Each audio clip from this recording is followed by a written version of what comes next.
do you really think that Barack Obama shares his viewpoint on the world, even though he's condemned his actions? Well, the entire Obama candidacy is based on a narrative, a wonderful narrative, and in many ways it is. You know, you think it's a wonderful narrative. I do, even though I'm not going to vote for him. And it'll be a transformational moment if he's elected. But there are holes in that narrative, and we haven't heard the whole in the entire, everything we ought to know about the Ayers-Obama relationship, partly because the media, the Obama-centric media, has decided it's not an important issue. It's not going after it. It thinks, you know, Sarah Palin's wardrobe is, you know, essential, you know, an important issue for the Republic, but not the relationship of Obama and Ayers. And so we don't have the entire story. What we do know is that they served on several boards together, and we do know that Ayers, apart from the question of his activities in the 60s, he's a very, you say unsavory, I say he's very dangerous in terms of what he's proposing about our education system.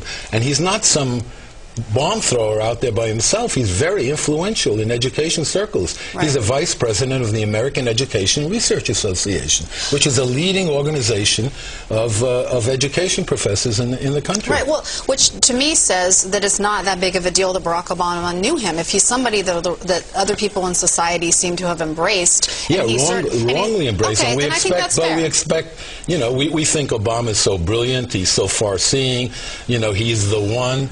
He should understand the implications of Bill Ayers' education policies, and the question is, if Obama wins under them, you know, in 11 days, what is he going to say, and what is he going to do about social justice teaching in our schools? Obviously, Ayers is not going to be invited to the Lincoln bedroom, right, but the question is, to what extent does he share any of Ayers' views on appropriate education policies and teaching? I think it's bigger than this. How do you fight terrorism when you're friends with an unrepentant terrorist? Now, we've got to go over this here, because I think Barack Obama, and if you're watching, I think you're dishonest with the American people. Your original response was, it's just a guy in the neighborhood. Right. Reverend Wright, I was never there when he said these controversial things. So I think he's dishonest. He has 20-year relationships with the most radical people, and I think it shows poor judgment, and the job of being president is about judgment. Do you believe him, or do you agree with me he's dishonest?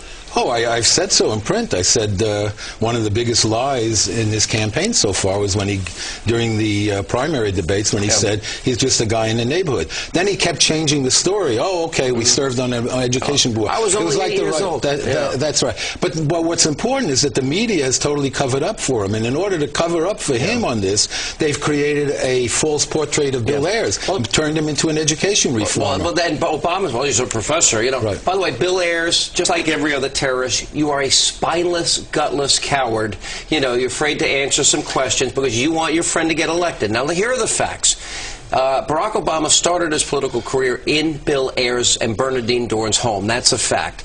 We know that he blurbed, meaning he wrote complimentary words about Bill Ayers' book. He reviewed it. He reviewed did a book review in the Chicago Tribune. He sat on multiple boards with Ayers, and we know that they've given multiple speeches together. Right. This is hardly just a guy in the neighborhood. Now, here's the question. Ayers, Resco, Wright, and everybody else, 20-year flagger, 20-year associations, can American people tonight conclude that he might share the views of all these radical friends that he's with? They might, but obviously they're not concluding that. I really don't know. I think mostly Obama started. Here's my theory. Again, it's a theory because the two principles. How do we know the nature of the relationship if the two principles in the relationship aren't talking about it? Bill Ayers, for the first time in his life, he's not gutless. No, he's under Democratic Party discipline for the first time in his life. Believe me, he's praying for. Well, you know, we don't know how he's going to go. Don't forget the Democratic.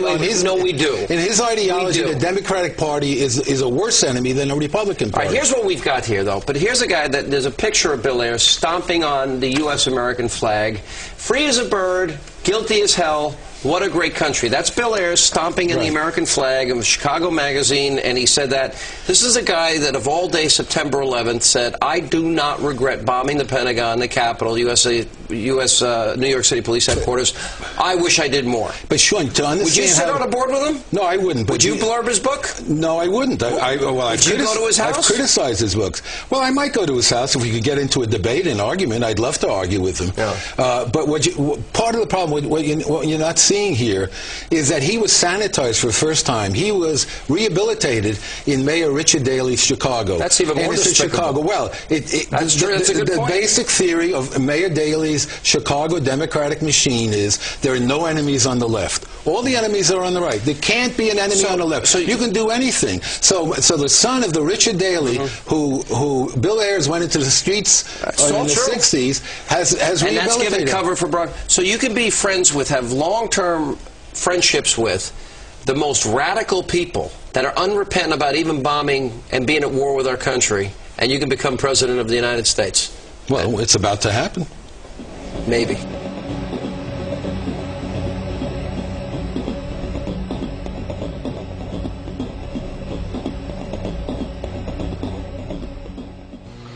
A federal grand jury in Detroit today charged the 13 top leaders of the Weathermen with plotting to bomb public buildings in Chicago, Detroit, New York, and Berkeley, California.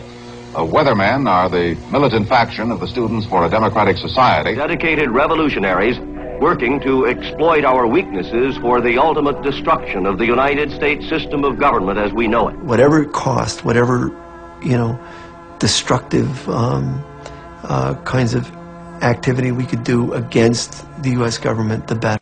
11 days till the election and questions surrounding Obama's relationship with Bill Ayers. O'Reilly Factor tracked down Bill Ayers yesterday right outside his Chicago home to get some answers. Take a look.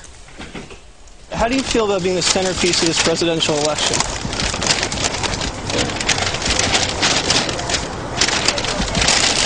All right. What's your relationship with Barack Obama? Mr. Ayers? Did he write a blurb for your book and sit on a panel with you? Yeah, this is my property. Please leave. Mr. Ayers, do you want to take this opportunity to apologize for your terrorist acts? Mr. Ayers? Don't you think it's time for some repentance? Do you still consider yourself an anarchist? What we wanted to do here was deliver the most horrific hit that the United States government had ever suffered on its territory.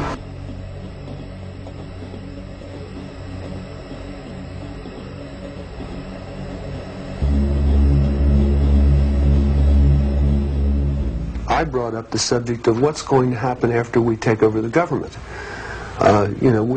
We become responsible then for administrating, 250 million people. They also believed that their immediate responsibility would be to protect against what they called the counter-revolution. And they felt that this counter-revolution could best be guarded against by creating and establishing re-education centers in the Southwest, where we would take all the people who needed to be re-educated into the new way of thinking and teach them how things were going to be. I asked, well, what is going to happen to those people that we can't re-educate, that are die-hard capitalists? And the reply was that they'd have to be eliminated.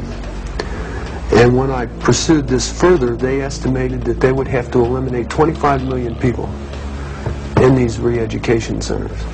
And when I say eliminate, I mean kill. 25 million people.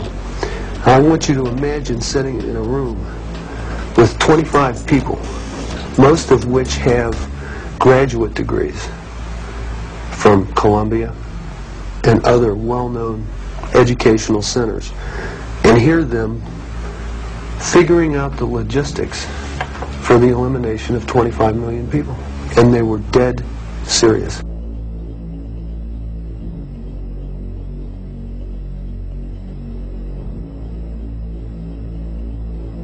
Community organizing, pioneered by a man named Saul Alinsky. it becomes a contest of power.